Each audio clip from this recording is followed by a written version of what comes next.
una antigua película educativa sobre la esquizofrenia. Los pacientes llevaban caretas puestas para que no se les reconociera. A los psiquiatras no les resultó fácil rodar esta película. ¿Qué se pretendía demostrar sobre una enfermedad en la que los pacientes a menudo escuchaban voces, padecían alucinaciones o tenían manía persecutoria? ¿Cómo se establecía la diferencia en el diagnóstico de una persona esquizofrénica o simplemente con un comportamiento extraño si no se conocía la diferencia entre ambas cosas y su origen era tan confuso? ¿Cómo se enfrenta uno a este fenómeno que se encuentra entre nosotros, entre nuestro grupo, en el que vemos a personas que tienen un mundo propio y que incluso tienen visiones, una impresionante fuerza profética, que quieren enriquecerse y hacer feliz al mundo en el que viven? He tenido un paciente que acabo de tratar en la unidad que quería comprar la clínica por 1.000 millones y le hizo a nuestro presidente una oferta muy concreta. Por consiguiente, en este mundo fantástico que habita entre las personas esquizofrénicas, que naturalmente les impulsa, que comprobamos que existe en nuestra cultura, ¿cómo podemos contribuir y qué conclusión podemos extraer para explicar qué son como son? ¿Y entonces? El diagnóstico de la esquizofrenia es difícil de hacer, ya que no está muy clara cuál es su causa y la enfermedad en sí es un gran misterio.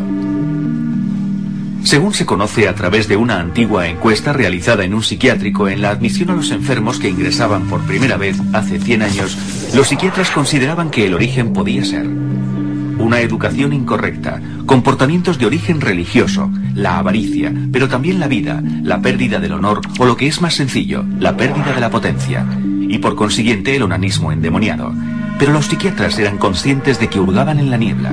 La verdadera causa permanecía irreconocible. Desconocida.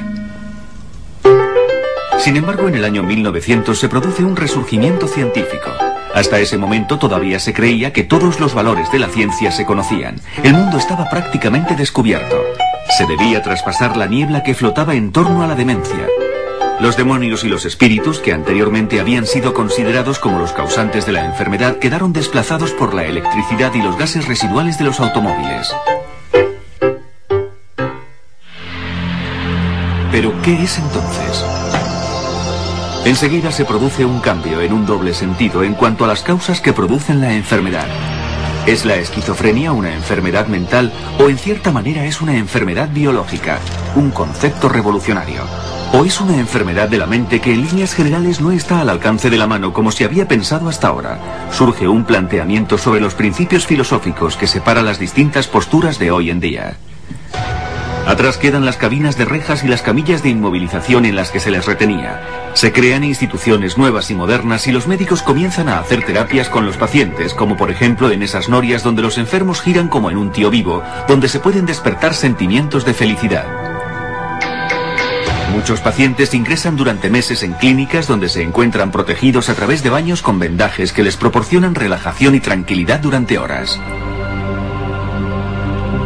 Sin embargo, con el nacionalsocialismo todo cambia. Renombrados investigadores huyen de Alemania. La teoría de la relatividad estatal controla absolutamente las mentes. Hay una discriminación absoluta hacia la locura. La humanidad se subdivide en seres provechosos y dañinos. Los nazis intentan a través de películas divulgativas machacar las mentes. Los psiquiatras fascinados del fascismo se lanzan contra el análisis estático de la esquizofrenia y demuestran que la enfermedad en los hijos de los afectados se manifiesta de una forma más frecuente de lo normal, de lo que se deduce que la esquizofrenia es una enfermedad hereditaria. La búsqueda de las causas de la enfermedad se limita a la transmisión hereditaria y a menudo en lugar de una terapia se recurre al asesinato de los enfermos. Después de la guerra hay que ponerse manos a la obra, la reconstrucción, el pensamiento práctico.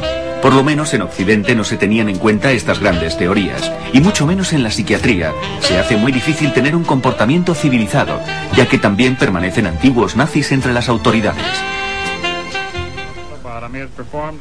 Para las terapias se aprovecha lo que hay, por ejemplo la electricidad, que ya desde los años 30 se utilizaba para los electroshocks.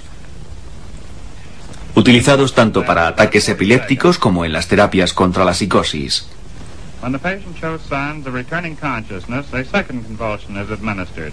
También los electroshocks se utilizaban parcialmente para los preparativos y a continuación las operaciones de cerebro, las lobotomías.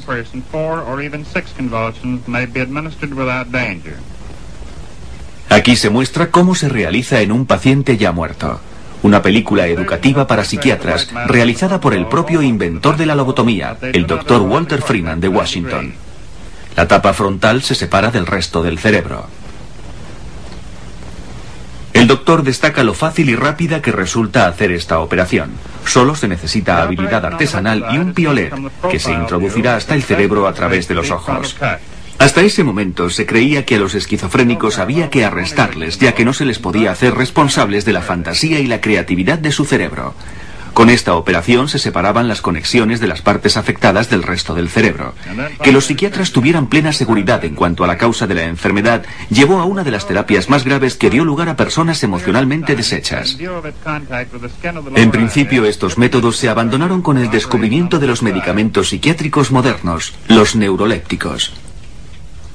Se produce una desconexión de todos los córtex frontales y por lo tanto del dominio del cerebro, muy importantes en la posesión de la fantasía y la creatividad. Y a través de estas manipulaciones, en el fondo, lo que se ha hecho se puede conseguir hoy con los neurolépticos, es decir, reducir la creatividad y el funcionamiento de la fantasía de los afectados. Los neurolépticos tienen gran éxito de ventas, como se demuestra en el mercado durante los años 60. No obstante, hoy se tienen en cuenta los graves efectos secundarios que tienen estos medicamentos utilizados para aplacar la psicosis esquizofrénica. ¿Se han ocultado con estos medicamentos, al menos de una forma indirecta, las causas de la esquizofrenia? Hoy podemos realizar tratamientos muy suaves. Podemos hacer tratamientos con los llamados nuevos y atípicos neurolépticos. Estos medicamentos aumentan las sensaciones vitales y mejoran considerablemente la calidad de vida de los afectados. ¿Qué significa la psicosis? Como terapeuta, ¿cuál es la terapia óptima? ¿Una terapia posible con los neurolépticos o una terapia libre? Eso forma parte del futuro y no sabemos si de un futuro más o menos lejano. Sin embargo, es indudable que los medicamentos han revolucionado la psiquiatría. A muchos pacientes se les puede dar el alta y pueden volver a casa, porque con una pequeña modificación en la química del cerebro se reconduce su psicosis. En lugar de alborotar, ingresan en las instituciones donde permanecen tranquilos. Aún así, la tranquilidad dura poco. La revolución de los estudiantes de finales de los años 60 también afectó a la psiquiatría. Es decir, los pacientes no son considerados simples individuos a los que atender, sino un producto de la sociedad en la que viven. Una actitud que en los países socialistas del este se impone desde hace tiempo. No obstante, mientras que esta actitud ha ido evolucionando gradualmente a la vez que se producía la reforma de la psiquiatría en los países del este, en los países occidentales provocaba grandes escándalos. Se considera que no solo la sociedad puede ser la causa de la enfermedad con su contradicción, su hipocresía y su represión.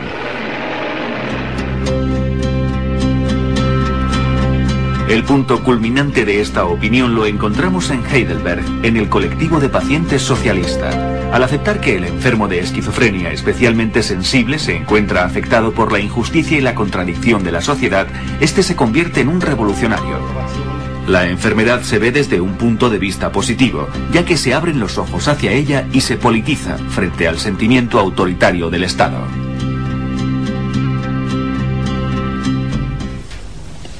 De esta forma, esta actitud queda hoy desestimada. Pero yo creo que también tenemos que tener en cuenta que hoy vivimos en la era de la proscripción de la enfermedad psíquica, también en la era de la proscripción de la psiquiatría. En 1968 todo cambió. En esta época existía una glorificación de la psiquiatría y de la enfermedad mental, pero de ningún modo se producía en toda la psiquiatría, sino que definía la reforma psiquiátrica que ya se había magnificado. Hoy en día el péndulo se encuentra ligeramente desviado en sentido contrario.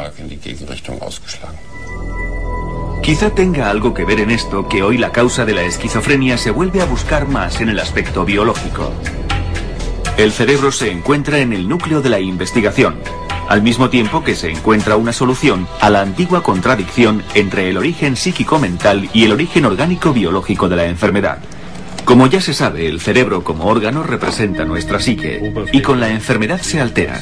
De eso está convencido el profesor Bogert, de la Clínica Psiquiátrica de la Universidad de Magdeburg.